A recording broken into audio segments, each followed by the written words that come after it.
Good afternoon.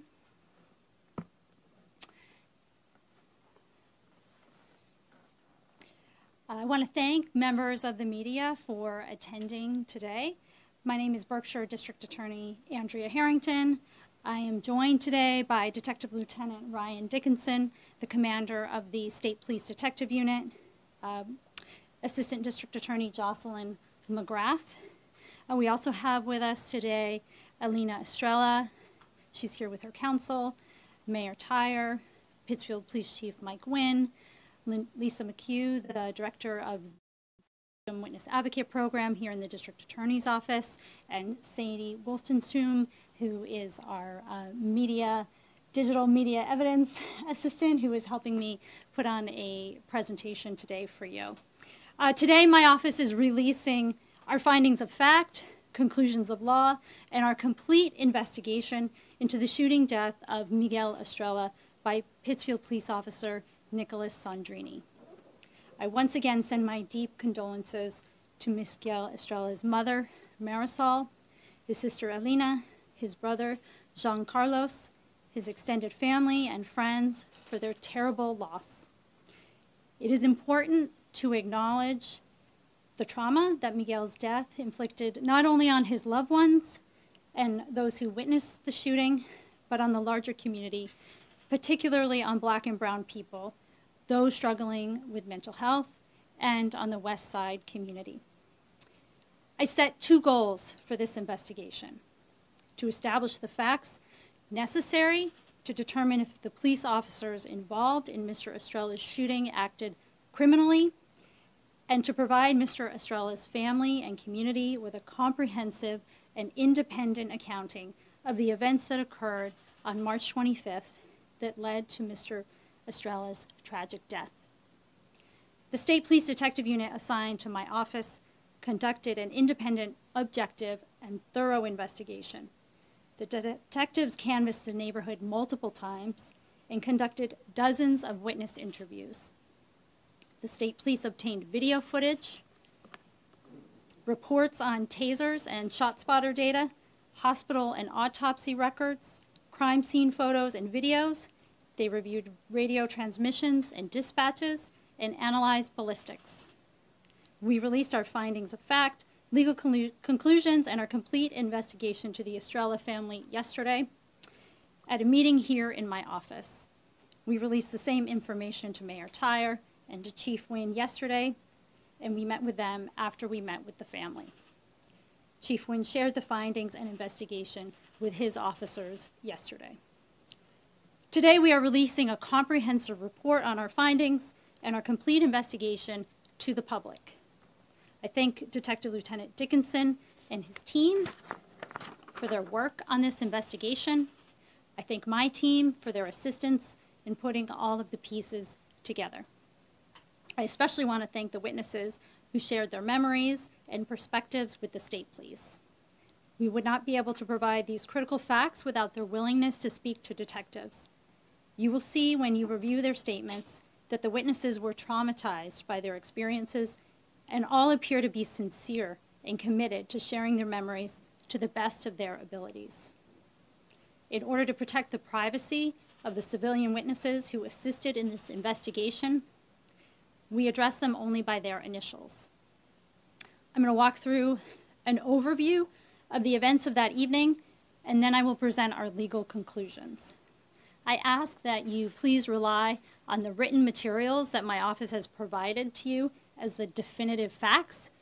I'm providing an overview just to give you an idea of what to look for because it is a voluminous investigation.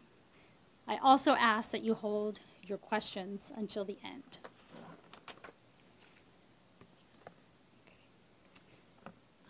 Lisa, could you get me some water? Oh, okay. Thanks.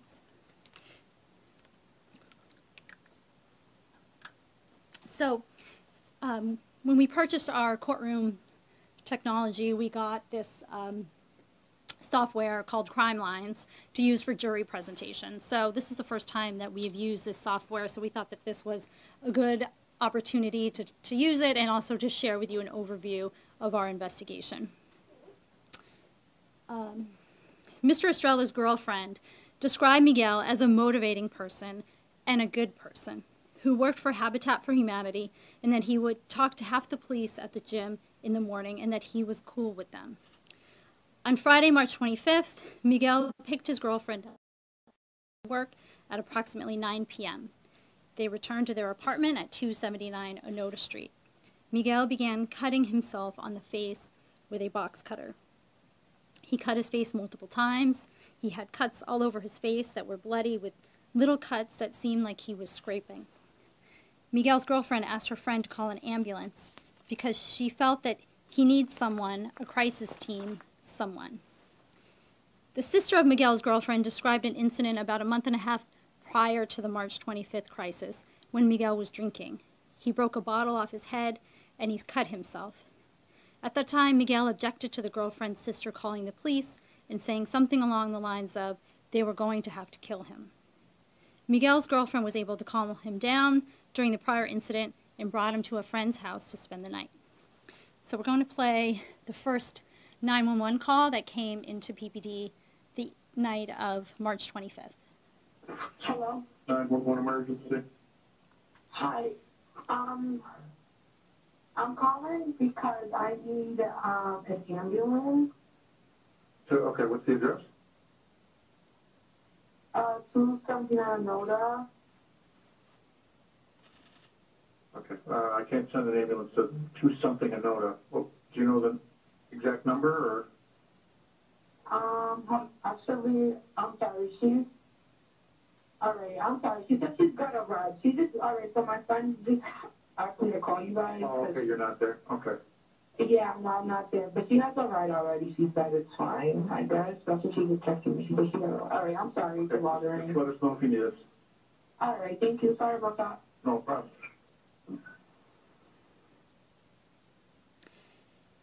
Pittsfield Police then received a second 911 emergency call from a different person at approximately 9:48. Hi, I need someone to go over to 279 Onoda Street. Okay. My nephew was out there. I don't know what's going on, but I just got a call, and they say he's cutting himself, and his face is cut, his neck is cut, and I don't want him, and he just cut himself deep, man. Somebody please get over there. What's his name? His name is Miguel Estrella. And is there an apartment number? He's outside the building. He's right outside the building. He has mental health issues. Just to give you a heads up, you know what I mean? And I don't know what's going on, man, but I'm too far away to get to it. 279 Onoda. We'll have help on the way over. Thank you so much. Yeah, you're welcome. What's your name, please? We'll be on the way. Thank you. Yep. And next we're going to play for you the initial dispatch radio transmission.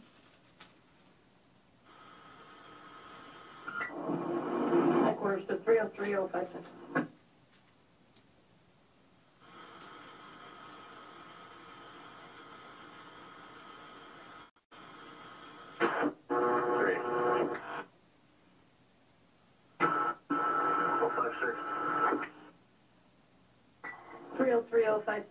Bartlett School, number 279 Onoda Street. Outside of the building, you're going to be looking for Miguel Estrella. Apparently having some mental health issues. According to the caller, maybe cutting himself. Unknown if he still has a weapon in his hand.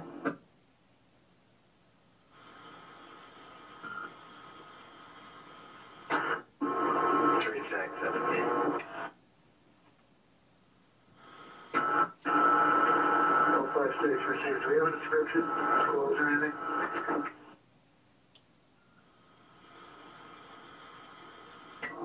Negative. The caller is not with him on scene. He's received a phone call from him.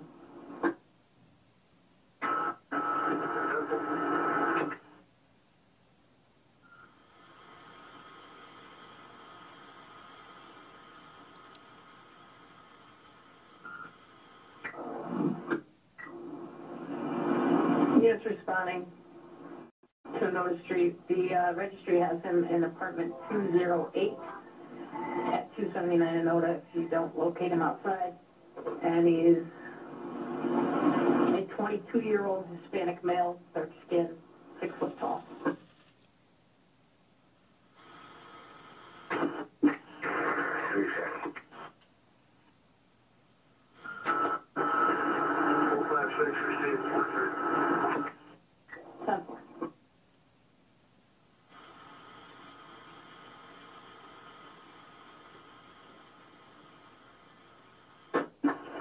Just about 23.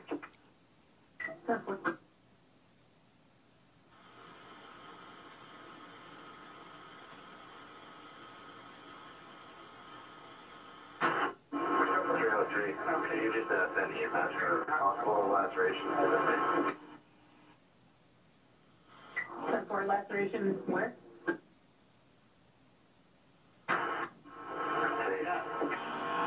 10-4.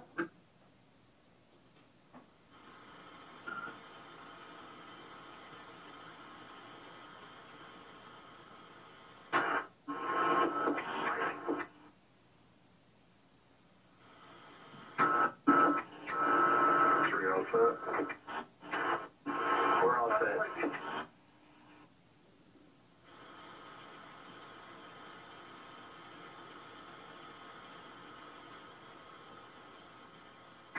Headquarters 403.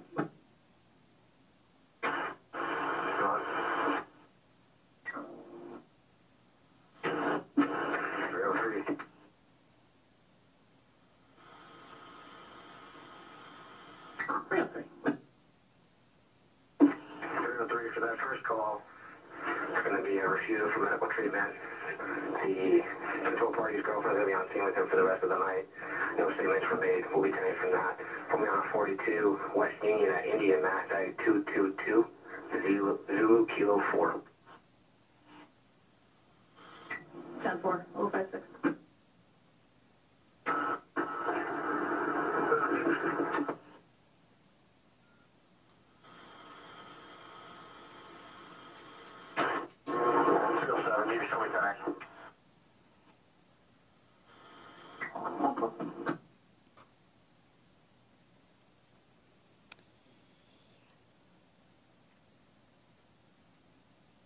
Miguel's girlfriend's sister left the apartment, and while waiting for an ambulance, Miguel's girlfriend attempted to calm Miguel down. Miguel let her take a box cutter from him, but then later grabbed a small kitchen knife. The girlfriend said that she believed that he was ready to take himself. When Officer Sandrini arrived, the couple had left the apartment and were in a car on their way to see a friend of Miguel's who they thought could help him. Officer Sandrini arrived at 9:51. Mr. Estrella got out of the car to speak with the officer. Sandrini described Estrella as being originally apprehensive. He said that Estrella, who was holding a bottle of liquor, said that he was not driving and was not doing anything wrong. Sandrini told him he was just there to make sure that he was okay and to see if he needed help. Officer Coffey arrived after Sandrini. He believed that the 911 caller had said that an individual was making statements. This is shorthand for Section 12 statements or threats of suicide, which give an officer legal authority to take an individual into custody for medical treatment. He understood the dispatch to mean that the individual was having some type of mental health issue. Coffey arrived and saw Sandrini, Estrella, and the girlfriend in the middle of the parking lot, parked his cruiser on the curb, and walked up to them. This is a clip from Officer Sandrini's video and audio recorded statement. After I told him he wasn't in trouble or I wasn't here to get him or arrest him or anything like that, he relaxed. And he told me he didn't really want to talk to me, that he didn't like the police. And again, I just kept trying to tell him, nah, I'm here to make sure you're okay. And then Officer Coffey pulled up, and I don't even know how long it was later, and started walking up, and that made him kind of nervous again, because now he says, well, when two officers come up, something bad's going to happen. And then Officer Coffey tried to explain to him, we're just here to make sure you're okay. We're not here to, we want to make sure you're okay, that's all. Sandrini said he asked Mr. Estrella about the cut on his face, and Coffey said that Miguel responded that he got it at work. Sandrini said that Miguel refused medical aid. At about this time, the girlfriend's sister returned. Sandrini's impression was that Mr. Estrella appeared to be really intoxicated. He appeared to be using the car to lean on, was slow to move, and seemed unsteady on his feet. To Coffey, Estrella appeared intoxicated, but not to the point where he was incapable of taking care of himself. He was very coherent. Estrella knew who he was, where he was. He was able to walk on his own, talk on his own, assess the situation, assess his rights, and determine what he wanted and what he didn't want. We have a clip from Officer Coffey's statement to play. That time I initiated a conversation and said, I advised him that I had called EMS once I noticed there was some blood on his face and that EMS has to evaluate him. Mm-hmm. So if he could meet us in the middle, that we would just have EMS look at him, give a quick evaluation, and if everything checks out and he chooses to get treatment or not get treatment, we would reassess from there. It was very clear to me while having a conversation with him that he didn't want to deal with the police, wanted nothing to do with us. He made it very clear he wanted to go back inside. And just based off of my own personal experience and history, he was having a conversation with us not as like officer to person, it was man to man. So he asked, so you're telling me if I get checked out by the EMS and I'm good, then we're good. If you can get checked out and they say you're good, then you're good, then we're good. So it was very clear that word is everything to him, and that, any lie or anything like that could escalate the situation. So to keep it de-escalated, we had that interaction and called for EMS. Shortly after that, EMS arrived on scene. As part of our investigation, the state police interviewed the sister of Mr. Miguel Estrella's girlfriend, who was on scene. We have a clip to play from her statement. Yeah, I love to take a little drive. I pulled back into the parking lot because the police turned down the street, and I just already knew because the cops don't really get called on that street. Nothing really happens over there. It's usually quiet. So I just knew. And then when I got out, I was standing with my sister and Mickey and the police, and I literally heard the police say, he's not in trouble, they're not going to take him. Mickey told the police he respects the law, and they said, we're going to call a paramedic and have them take a look at you, and if you don't want their help, you don't have to take it. When I got there, I didn't see nothing in his hand, but my sister told me that he had actually given a knife or something to them. To the police officers. To the police, okay. But I'm not 100% sure. And he was cooperating and everything, but yet they still didn't section him and take him. Well, he had cuts all over his face. I think he did to himself. He was still drinking in front of them, even though they knew he was fully drunk. And then the police officer actually spoke to me and said, if me and my sister was going to be with him for the night, I said my sister will be here. I was actually going to leave for the night because my sister helped de-escalate it last time. So after the police officer, me and my sister said to make sure Dustin was with him, and if there's any other problems, to give him a call. I actually watched my sister Maggie back into the apartment, and he suggested that we was like, let's lay down for the night, let's watch a movie, we ordered food, whatever, let's just relax. Couldn't even come down or anything. He grabbed another knife from the kitchen, and he was standing by the stove, but I don't know if he was cutting himself or not. I don't think he was. I think it was just blood still dripping from his face. The paramedics did end up taking him because they said he didn't need stitches, that it wasn't that open, and they actually took a few pictures of him. At 10 p.m., 2 EMTs arrived at the scene. They understood that the call was to assist the officers in the evaluation of an individual with a facial laceration. Estrella ultimately agreed to let them look at the cut. The EMTs described the cut as superficial and pretty minor and noted that the bleeding was. The EMTs did take a photo of Mr. Estrella with his injury. One EMT said that he asked him if he wanted to go down to the hospital to get it checked out, and Mr. Estrella said no. As EMS was examining Estrella, Sandrini noticed that Estrella had a knife in his pocket. He caught Estrella's eye, who saw him noticing it, and Sandrini reached over and removed the knife. When asked about Estrella's apparent level of intoxication, one EMT thought that he may have seemed a little intoxicated. From his view, Estrella seemed calm and like he just wanted to get this over with. Coffey said that Miguel's girlfriend told him that Miguel was drunk and having a hard time, but that he was fine. Coffey told them if anything happens, just give us a call and we'll come back and we'll reassess and we'll help you from there. At the end of the assessment, EMS instructed Estrella on how to care for his cut, took his information, and asked if he would like to go to the hospital. Estrella said no. At 10:04, 4 minutes after their arrival, EMS left the scene. Coffey's understanding was that they did not find any reason that would force Mr. Estrella to go to the hospital. He said that Estrella did not mention any statements of wanting to hurt himself and said he had just been drinking and wanted to go to bed. The officers did not see any other injuries or blood anywhere else on Mr. Estrella's body or clothes. They said they did not hear any outward statements, and they did not have a named 911 caller. Sandrini thought that the women appeared comfortable with the plan to leave Miguel in his girlfriend's care. Miguel's girlfriend stated in her statement, Okay. All right.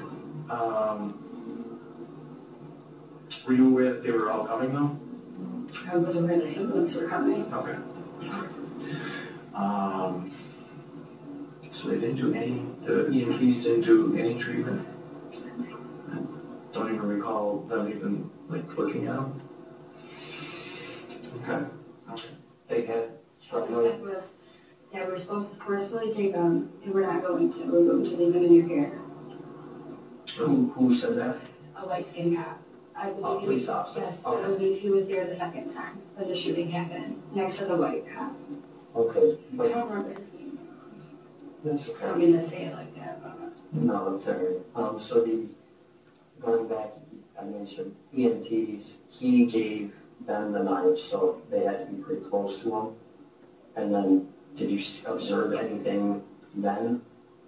When They had basically just left and called it a night. They said, call me if you guys need us again. And I okay, said, okay. And then we needed them again. Coffey and Sandrini left the scene at 10:06, 15 minutes after arriving. The two women said they went back inside with Miguel.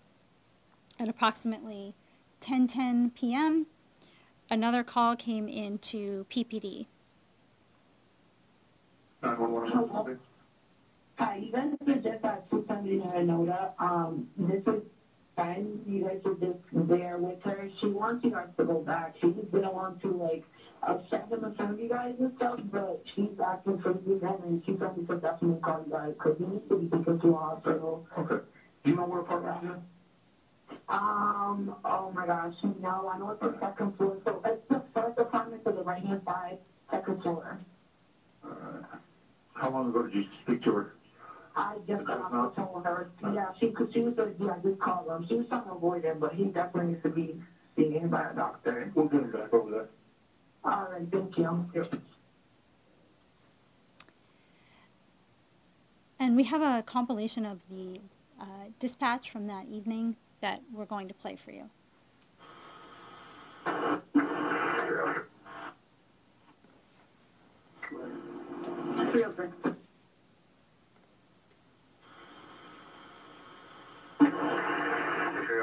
So this was a road rage incident at the intersection of Anoda and Linden.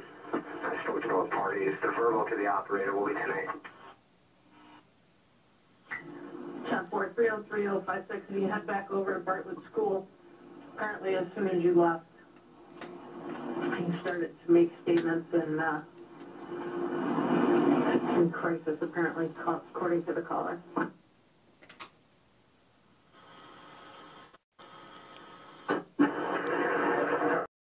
470.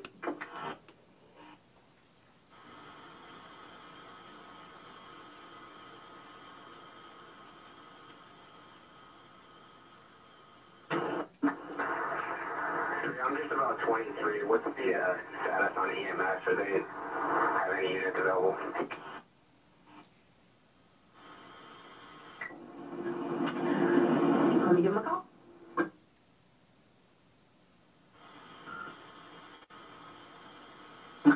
I'll set up.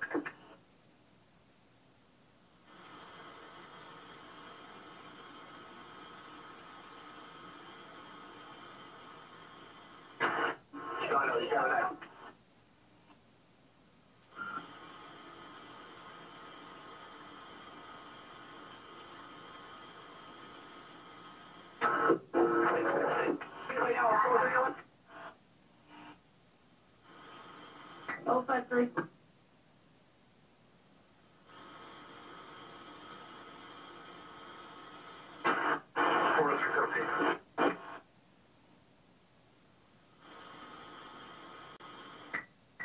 Three oh two, 307.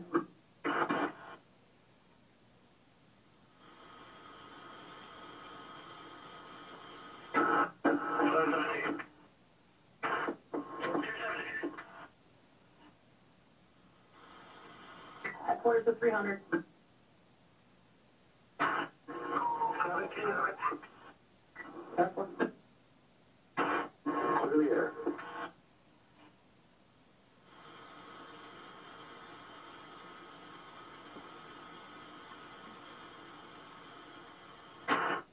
Anyone else on the left, you go step it up.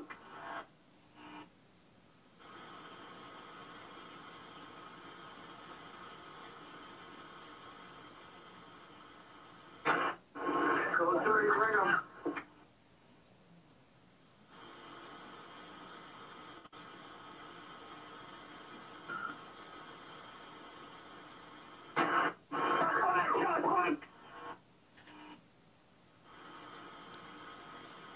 KTA 762218.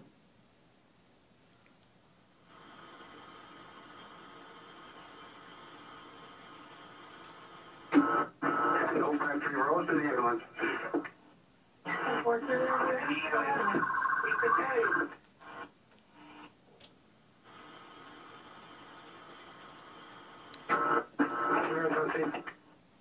That's one.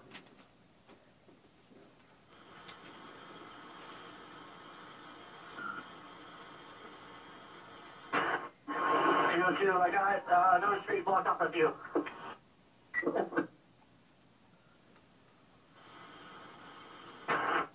Essentially, the other unit coming up here, can you block off another street at Linden?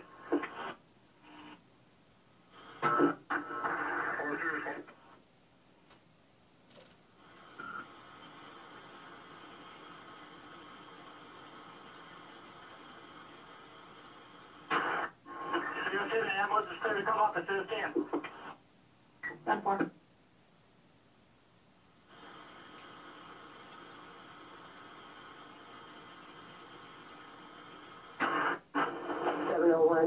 To 302, just a heads up, your ambulance is inbound from Linden Street.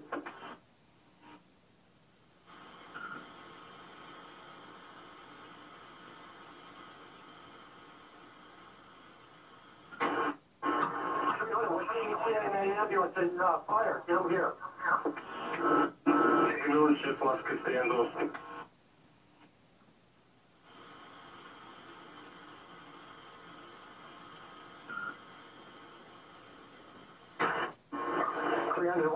JP, get the notifications going to the chief and the command staff, please. Receive.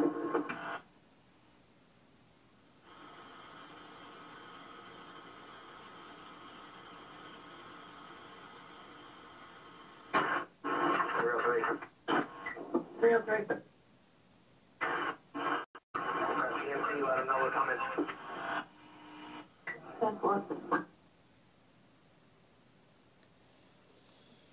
So as you can hear, that was a compilation of the dispatch calls from the entire second visit to Bartlett Avenue. When the officers were initially dispatched for their second call, Officer Coffey asked dispatch if there were any EMS units available. Coffey believed that if a Section 12 was warranted to avoid de-escalation, it would be better to transport Mr. Estrella in an ambulance rather than in a police cruiser in handcuffs. Officer Coffey was the first officer to return to the scene at 10:17. We have a clip from, this is from Miguel Estrella's girlfriend. So you both go inside. How long would you say you were inside for after everyone left? Not even 5 minutes. Okay. And Not even. what kind of knife was it that he got? A big kitchen knife. A big kitchen And knife. then that's when he started stabbing into his stomach, saying, I can't be here no more, I don't want to be here no more, I don't want to live. Okay. He was just not there in the mind. He had way too much to drink. That was the fifth of tonight. Okay. And he had a lot. Okay. I'm not sure if he inserted it into the stomach. It looked like he did, but I don't know. Okay. And so I was on the phone with my friend again, and I had her call him again. Okay. And then we went outside, because we went outside. And then the 2 officers showed up and went to the car before they, approached him or anything. So he went back to his car after you went outside? No, I went to the police car before they got out. Okay. And I said, he's under the influence. Please don't hurt him. He needs help. Okay. And so they told me they're going to check out. And then we get over there. He's just standing there, Standing where? Where was he? in the street. In the street. In the middle of the street. Okay. Which now, is it Woodbine? Is that this side street? Yes, it was on Woodbine. So he was standing on Woodbine. Where were you and the officers? I was in front of the officers, telling them not to shoot. I'm just trying to get an So idea. I'm going to show you. Sure. So it was the white cop, the light skinned cop, and then I was on the ear of the light skinned cop, and then Miguel. Okay. So you guys were close proximity? Yes. Okay. And he's just sitting there saying he doesn't, he doesn't want to be here, he needs help. And they're just, I'm like, please, it's kind of my voice over his, you know what I mean? I'm like, please don't do nothing, please don't shoot him, please don't. But they did tase him twice. And he did not drop. And I'm like, please don't hurt him. If you're going to hurt him, shoot below. And then all I heard was a gunshot, and then I threw up. And then I started screaming, and then everything was his body moved from right there to all the way over there, though. I don't understand how they did that. And the ambulance still weren't there until 10 minutes after the fact. Okay. So 10 minutes after the fact, and we called for an ambulance, so why aren't they there to begin with? When Officer Coffey arrived, he saw Estrella and his girlfriend in the street. They were on the far side of Woodbine Avenue, on the left-hand side of the road. To Coffey, it looked like Estrella was in a pushing match with her. He did not actually see him push her or create distance, but it seemed like they were pushing back and forth. He could also see what appeared to be a large knife in his right hand along his forearm. Coffey radioed Sandrini and told him to step it up. Sandrini understood step it up as a direction to go lights and sirens because something bad was happening. Sandrini arrived seconds later. Coffey stepped out of his cruiser, drew his taser, turned it on, and pointed it at Estrella. He started giving commands to Mr. Estrella to drop the knife. Sandrini turned onto Woodbine and pulled up behind Coffey's cruiser in front of the Bartlett house. He saw Coffey standing near his cruiser, pointing his taser at Estrella. He also saw Miguel's girlfriend, who was yelling at Estrella to stop and put the knife down. Coffey was also telling him to drop the knife. Sandrini got out of his cruiser, drew his handgun, and approached. A neighbor who witnessed this said that both of Estrella's hands were clenched as he held the knife. Coffey described Estrella's posture as very aggressive. Both officers described him as having a boxing stance, hands up in fists, palms down, with the handle of the knife in his hand and the blade of the knife pointing down. Coffey said that like a boxer, he was bobbing and weaving and moving his head. Sandrini said that Estrella was yelling, but he could not understand him. The girlfriend described Estrella as unstable and was only walking forward because he was drunk, and the sister described him as unsteady, and that he was moving because he kind of couldn't stand still. We have some photos of the street just to give you a sense of the layout. The Bartlett apartment building is over here. This is Woodbine Avenue, and that's Onoda Street. These are lines from where the tasers were. We don't know exactly where they were when they were deployed. Sandrini believed that Estrella and Coffey were approximately 15 to 20 feet away from each other. Sandrini said he positioned himself about 5 feet to the right of Coffey in front of the cruisers. The neighbor said that at the beginning, Estrella was arguing with the officers. He said the officers were telling him to put the knife down, trying to help calm him down, but that Mr. Estrella did not want to listen to them.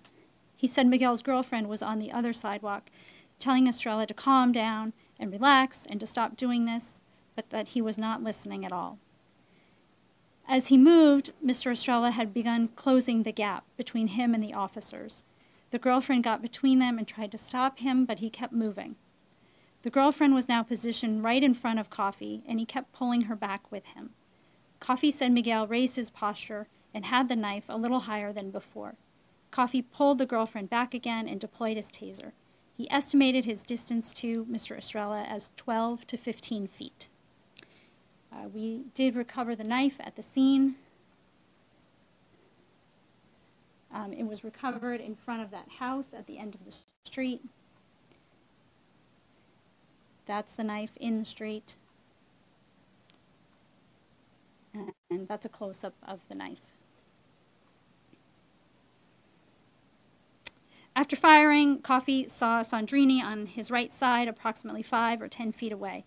Coffey's first taser deployment caused only a little bit of tensing of the body, some shaking of the arms, but not a full muscle lockup. Sandrini saw Coffey deploy his taser. He said Miguel was shaking, but he was still standing. Sandrini wanted to try again in order to get him to go down so we could move in on him. As Mr. Estrella crouched down to pull the probes out, Sandrini holstered his handgun, drew his taser, and fired. His taser deployment had no effect, and he did not know if he had hit or missed. When Coffey saw that Sandrini's taser deployment had no effect, he pulled the trigger on his taser for another 5-second cycle, but also without effect. We have a quote for you taken from a neighbor who was a civilian witness who spoke to the state police detectives. I saw him get with a knife in his hand and yelling at the officer, and immediately after that, he said, "Put the knife down, the officer, trying to help you calm down," and he didn't listen. And then there was lots of people out as well started coming out, and he got tased the first time, and it didn't work. He slammed his fist down to the ground, and I guess it came off him, and ripped it off or something. And immediately after that, seconds later, he got shot again, and that didn't work. He did the same thing. He slammed down on the ground and ripped it off. When you say shot, do you mean taser? Yeah, the second time? Yeah, there's two tasers that were fired. Yeah, and they both did not work. It seemed like it didn't affect him. He was just getting angrier. And after that, multiple officers started coming, and they were there with him, and they were trying to talk him out. And his girlfriend was trying to tell him to stop, don't do this. And then he just did not even listen to her. He didn't even think. I didn't even think he was in his own mind. He was in his own, and he just one tunnel vision. And a few moments later, he started walking back. We were in the front of my house, and they slowly walked down to the intersection of Woodbine. Yep. And when that happened, he started walking towards the officer. I don't know, I didn't see it. It was real far down that way. And he told him, "Don't make me do this. I don't want to do this. I want to help you." And then immediately after he said that, a shot fired, and then the second one shot. There was 2 shots that were fired, and he dropped down like I've never seen before. After the taser deployments, Coffey transitioned to his firearm, and the officers backed down Woodbine to Onoda. The officers were keeping approximately 15 to 20 feet of distance of space from Mr. Estrella. Sandrini was in the process of reloading his taser when he saw Mr. Estrella's girlfriend run up to Miguel on the left side of the road. Miguel stood up, resumed his stance, and started walking towards her. Sandrini attempted to holster his taser and drew his firearm again. Sandrini said that when the girlfriend got within 5 or 6 feet of Estrella, Miguel raised the knife. Sandrini thought that he was about to hit her and was ready to fire and started yelling commands. "Don't do it, just drop it." Then she backed up out of his view, and he did not know if she had retreated or if Coffey had pulled her back. There was a witness who was out walking her dog at the time who made a statement to the state police. We have a clip from her statement for you. So I heard her say, the gun knife, the knife, more than once. And then that was all kind of, the two police cars had pulled into the Woodbine, and the initial activity that I saw may have been illuminated by the headlights of the police car, because I could see the people, they were west of the police cars. But then the guy must have walked toward Anoda Street, so then he was south of the police car, or I'm sorry, east of the police cars. So initially the taser part of it had happened west of the cars, and then he was east of the cars. So in what direction was he moving? Was he moving away or towards the officers? I couldn't see the officers. Okay. Based on the voices that I heard next, I think the officers had sort of gone east, and this guy was maybe walking toward them. I want to say toward the corner of, let's see, it would have been the northwest corner of Woodbine and Anoda. And my impression was that the officers were maybe back to Anoda Street, and this guy was going toward them.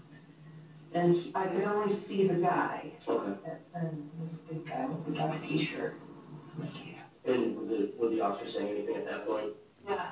The guy was saying, shoot me. And the officers were saying, well, one of the officers said, I'm not going to shoot you. And the guy said it again, shoot me. And the officer said, I'm not going to shoot you. And the next thing I heard was two cops.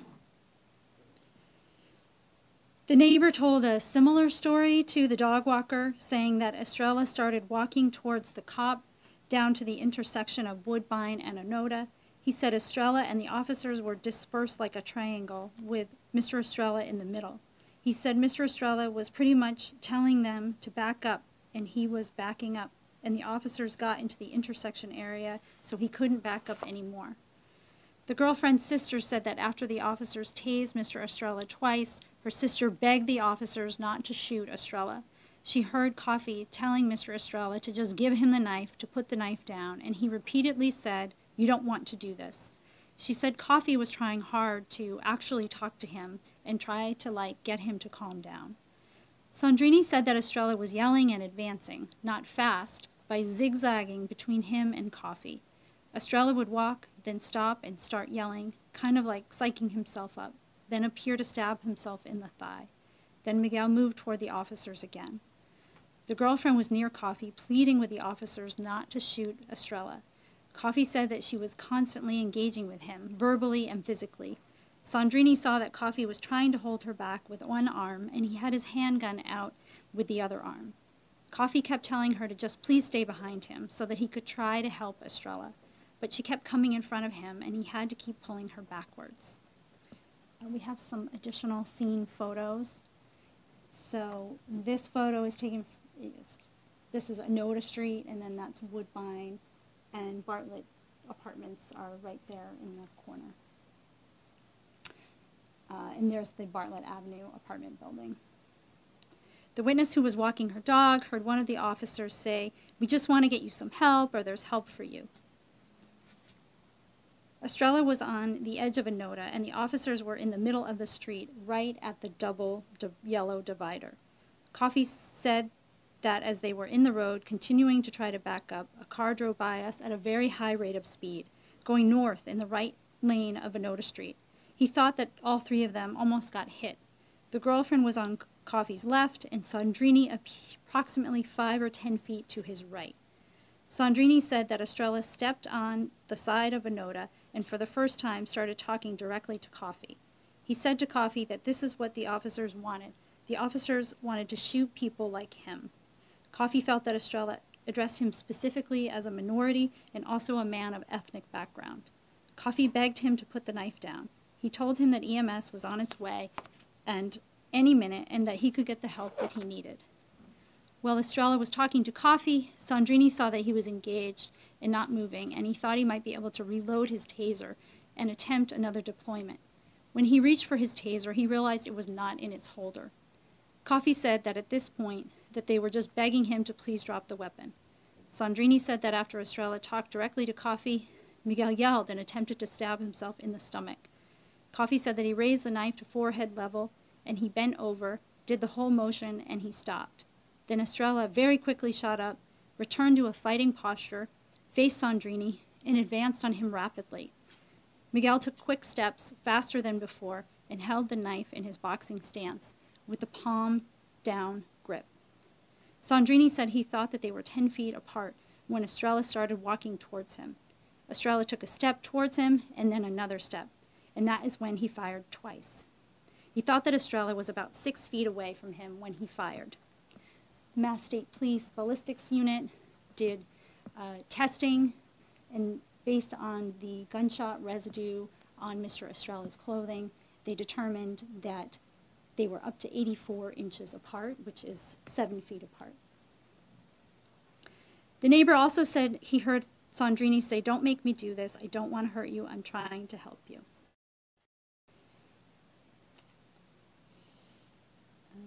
The state police obtained video surveillance from JoJo's hair salon. It's not the best angle, but it provides some verification of the facts and the timeline shared by the witnesses. So this video we had enhanced by the FBI.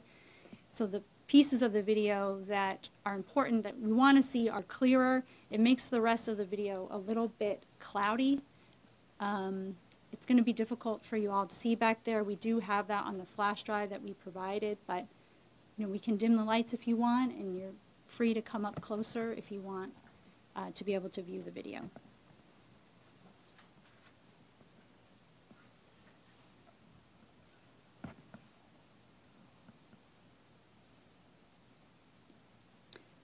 So that's Woodbine that the car is turning onto. And you can see some figures standing in the street.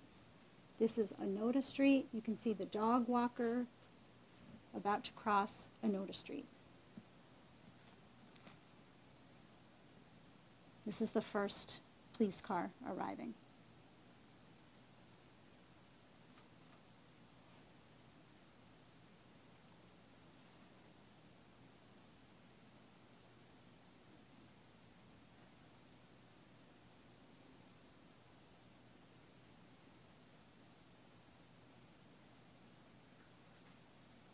There's the second cruiser.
Sandrini said that when he shot him, Mr. Estrella was really close and fell on the ground at his feet face down. Sandrini holstered his gun, took 2 steps back forward, and kneeled down. He rolled Mr. Estrella over, who was kind of face down on his side. He pulled up his shirt and started administering first aid from supplies he kept on a pouch on his belt. He put a clotting agent on the visible gunshot wound and applied pressure. Coffey radioed in that shots were fired, holstered his firearm, and ran to Sandrini and Estrella. Coffey saw the knife near Estrella's hand, and he picked it up and threw it behind him toward the southwest corner of Woodbine and Anoda.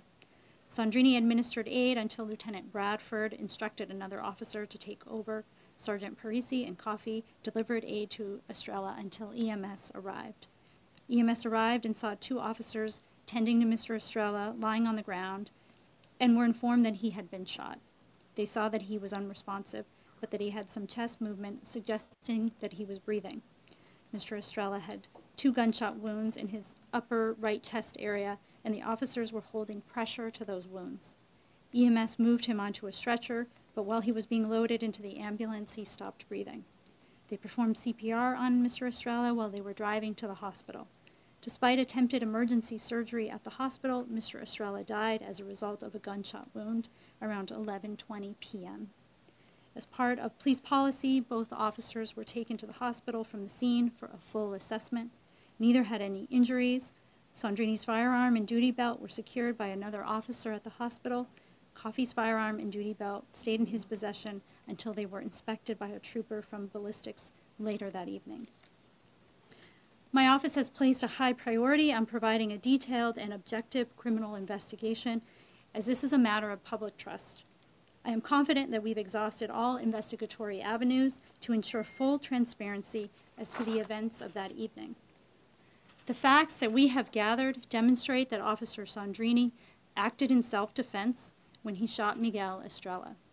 Massachusetts general law states that officers are within their lawful authority to use lethal force when they have exhausted as many attempts at de-escalation as feasible, when lethal force is necessary to prevent death or serious bodily harm, and the force is proportional to the threatened harm.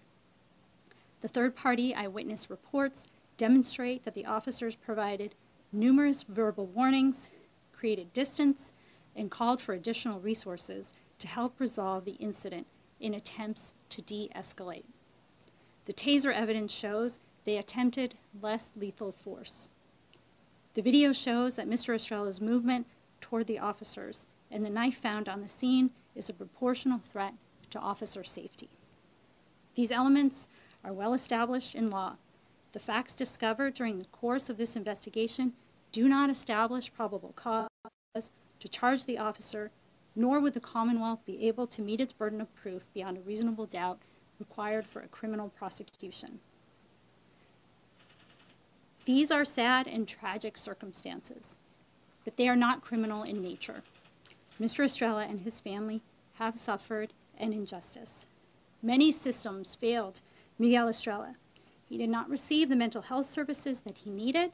This is the result of decades of failure to invest in basic health care at the federal and state level, and the people here in Berkshire County are suffering due to that failure. Tragedies like these create distrust between law enforcement and the community, especially in historically oppressed communities who suffer disproportionate rates of police violence. Mr. Estrella's death reflects a dire and urgent need for culturally competent resources to address mental health and wellness.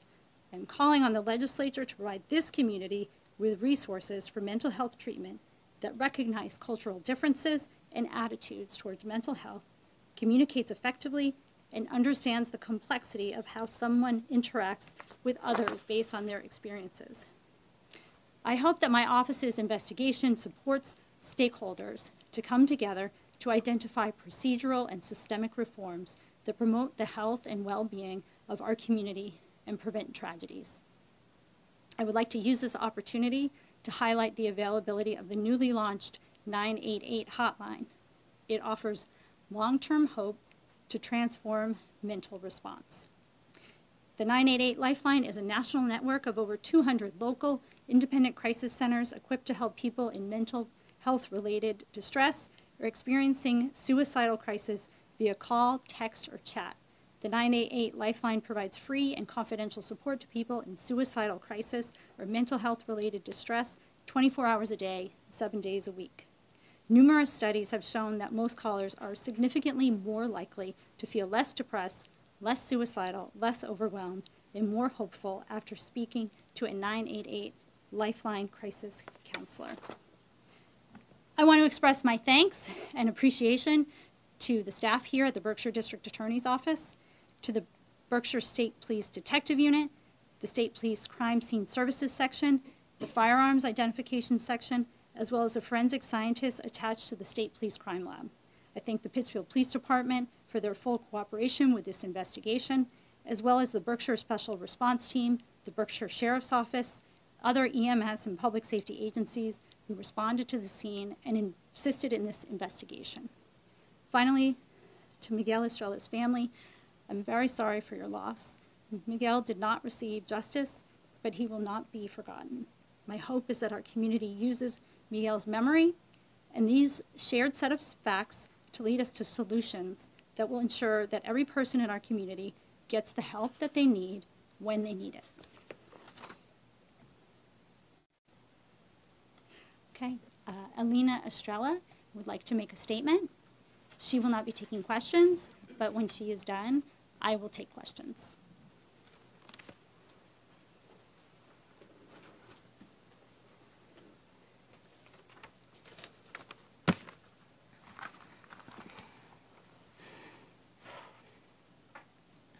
My name is Alina Estrella, and I'm Miguel's sister.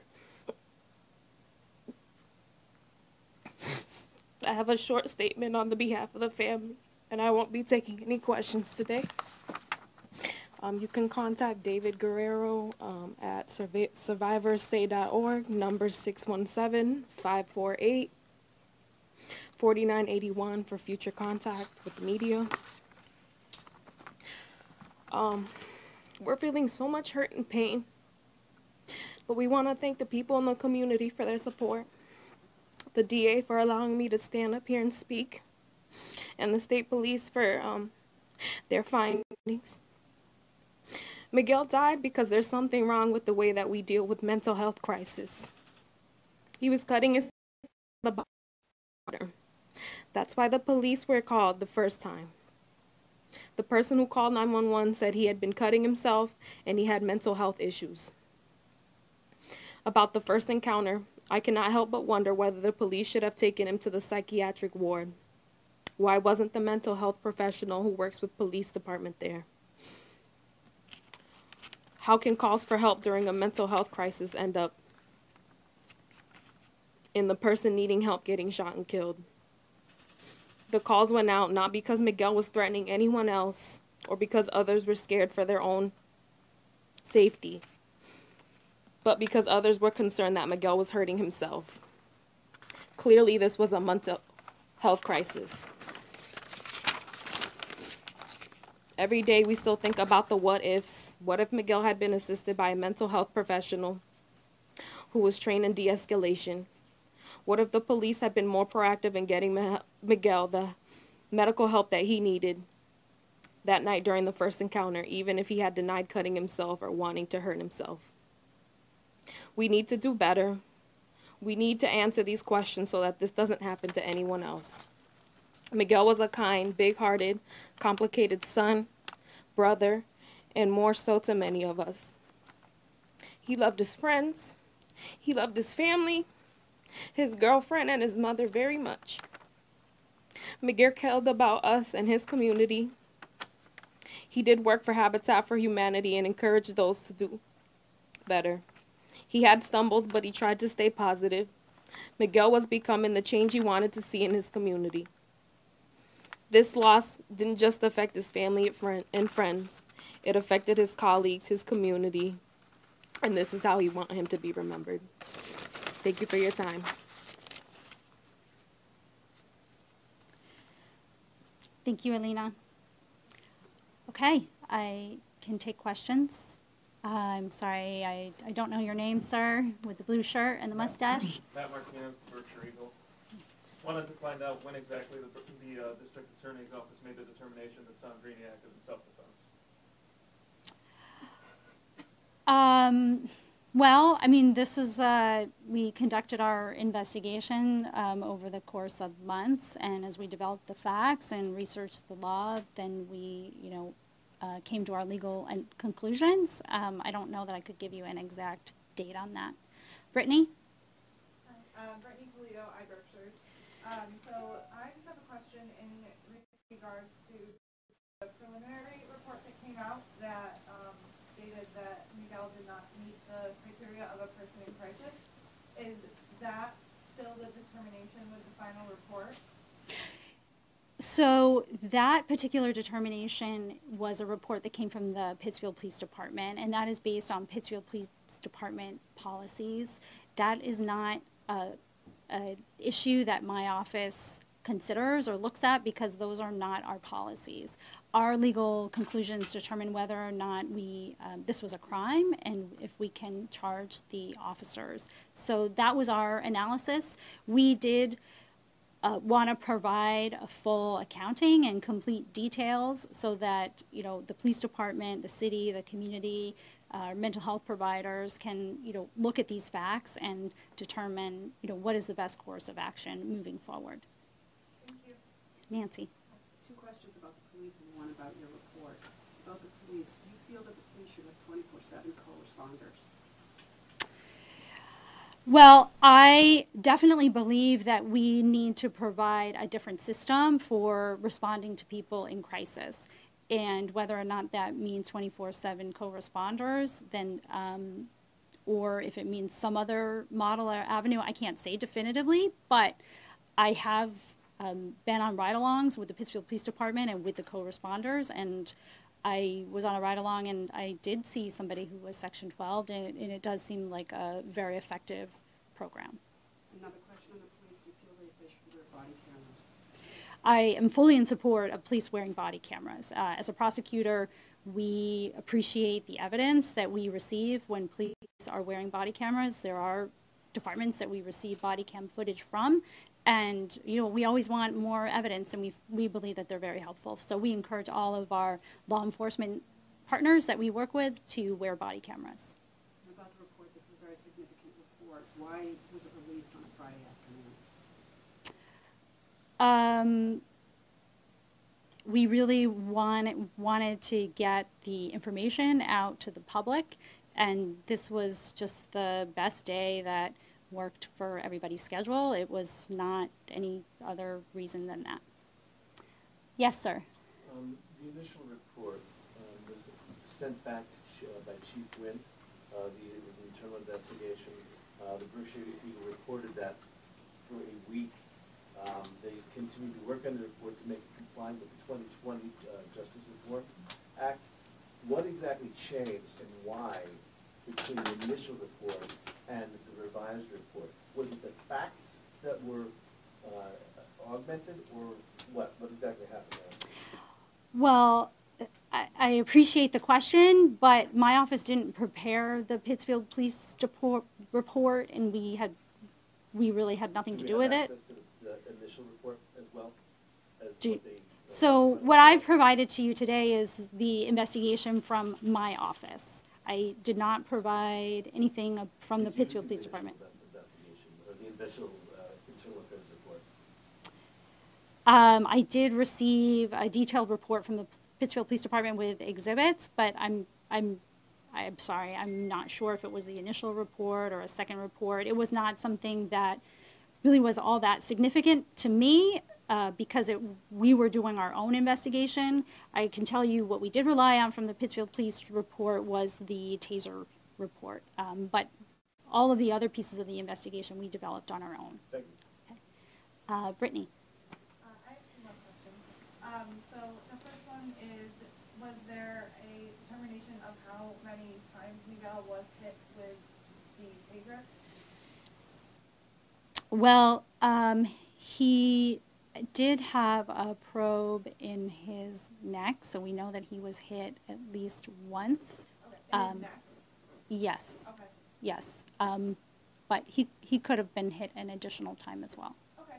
And my second question, I'm sure it's in the binder, but how long did it take for the ambulance to get there after the 2 shots were fired? I'm sorry, I don't know exactly the amount of time, but you could see on the video, that video is in real time. It's not in clips. Like the dispatch are in clips. So you can see that on the video. And so it feels like a long time when you're watching it, but it isn't as long as it feels. I'm sorry, what was your name again? Matt Martinez. Matt Martinez. Wanted to find out a little bit more about the length of this investigation, especially as it relates to the police department's report as well, kind of why it's taken this long to arrive at these conclusions. Well, I wouldn't say that this report has taken an unusually long time, especially given how thorough our report is. And you'll see when we give you the statement of facts that we have really been very thorough in, a comprehensive review. We assemble facts from multiple hours of interviews and police reports and forensic reports. So it is a very detailed recitation of an overview of the facts. And we also, provide our conclusions of law that are a sophisticated analysis. If you look at prior investigations conducted by the Berkshire District Attorney's Office into police shootings, you will see that the timeline for our investigation is basically equal to other investigations conducted by this office. I think Andy might know the exact time. Andy, do you remember how long the prior investigations took? Yeah, so the last one was, it was 5 months and 20 days since from the incident to the public release of it. We're at a little over 4 months right now, so pretty much pretty low. Any further questions? Yes, Mr. Martinez. Wanted to find out if the district attorney's office is going to be making any recommendations to the police department in terms of responding to mental health calls in the future.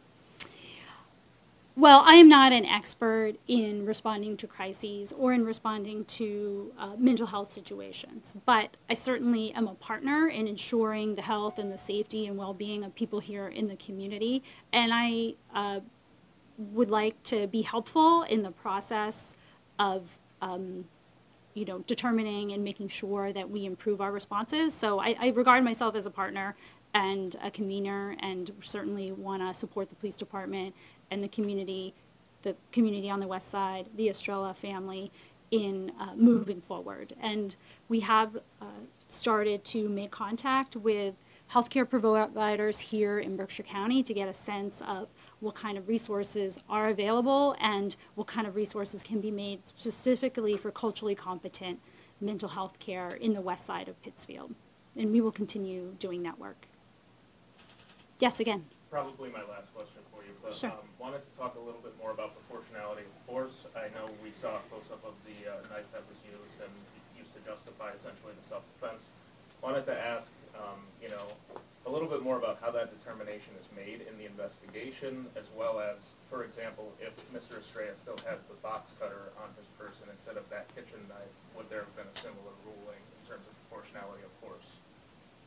I'm not going to answer theoretical questions, but what I will say is that, if you review case law, which we did, an individual who is armed with a knife in the case law, that is considered a deadly weapon, and a response with a firearm is considered appropriate proportional force under the law. Okay, no further questions. Thank you very much for your time. I appreciate it.